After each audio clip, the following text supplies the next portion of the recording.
ओम श्री शक्ति नमः। ओम श्री शक्ति नमः। ओम श्री शक्ति नमः।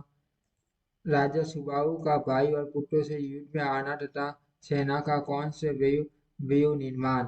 शेष जी कहते हैं, मुने मुद्दे राजा सुबाहु ने जब देखा कि मेरे सैनिक रक्त रक्त में डूबे हुए आ रहे हैं तो उनका शोक शांत सा करते हुए उन्होंने अपने पुत्र की करतूत पूछी। राजा प्रश्न सुनकर उनके सेवकों ने जो खून से लटपट हो रहे थे तथा जिन्होंने रक्त से भीगे हुए वस्त्र धारण कर रखा रखा था, इस प्रकार उत्तर दिया। राजन, आपके पुत्र ने शरीर में पत्र आदि के चिन्हों से अलंकृत यज्ञ संपन्न की अश्व को जब आते देखा तो वीरता के गर्व से शत्रुघ्न को टिंके के समान समझकर उनकी कुछ भी परवाह न करके उसे पकड़वा लिया। इतने में ही घोड़े के पीछे चलने वाला रक्षक थोड़ी सी सेना के साथ वहां आ पहुंचा। उसके साथ राजकुमार का बड़ा भारी युद्ध हुआ जो रोंगटे खड़े कर देने वाला था। आपके पुत्र दमन दमन अपने बाणों से उस रक्षक को मूर्छित करके ज्यों ही स्थिर हुए त्यों ही शत्रुघ्न भी अपनी सेनाओं से घिरे हुए उपस्थित हो गए। तदनंतर दोनों दलों में बड़ा भयंकर युद्ध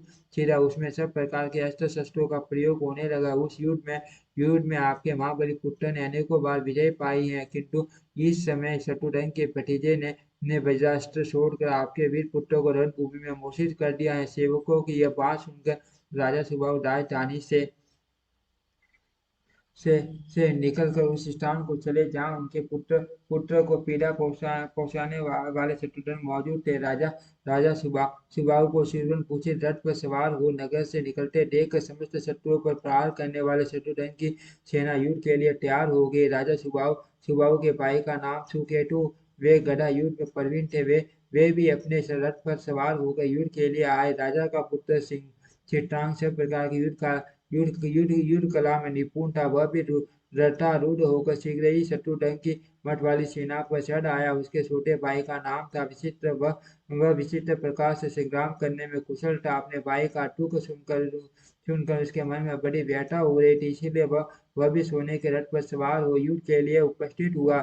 इनके सिवा और भी अनेकों धनुधर वीर वीर जो सभी अस्त्र शस्त्रों के ज्ञाता थे, राजा की आज्ञा पाकर वीरों से भरी हुई संग्राम भूमि में गए। राजा सुबाहु ने बड़े रोष में भरकर युद्ध क्षेत्र में पदार्पण किया और वहां अपने पुत्रों को बाणों से पीड़ित एवं मूर्छित देखा। अपने प्यारे प्यारे पुत्र दमन को रथ की बैठक में मूर्छित होकर पड़ा देख राजा को बड़ा दुख हुआ और वे पल्लवों से उसके ऊपर हवा करने लगे। उन्होंने कुमार के शरीर पर जल का छींटा दिया और अपने कोमल हाथ से उसका स्पर्श किया।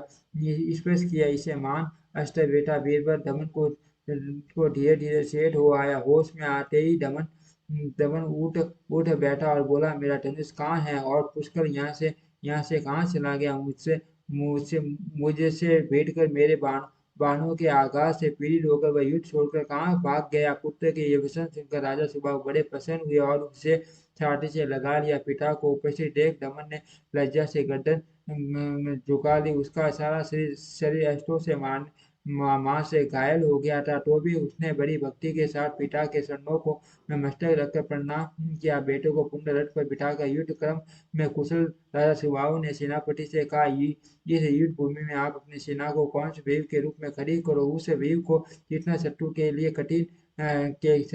अत्यंत कठिन है, उसको उसी का आशय लेकर मैं राजा शत्रुघ्न की सेना पर विजय प्राप्त करूंगा। महाराज सुबाहु की बात सुनकर सेनापति ने अपने सैनिकों को कौंस नामक सुंदर वेव बनाया। उसमें मुख्य स्थान पर सुकेतु और कंठ की जगह चित्रांग खड़े हुए। पंखों के स्थान पर दोनों राजकुमार दमन और विचित्र थे। स्वयं राजा सुबाहु वेव के पूंछ भाग में स्थित हुए मध्य भाग में उनकी विशाल सेना थी, जो रथ गज अश्व और पैदल इन चारों अंगों से शोभा पा रही थी।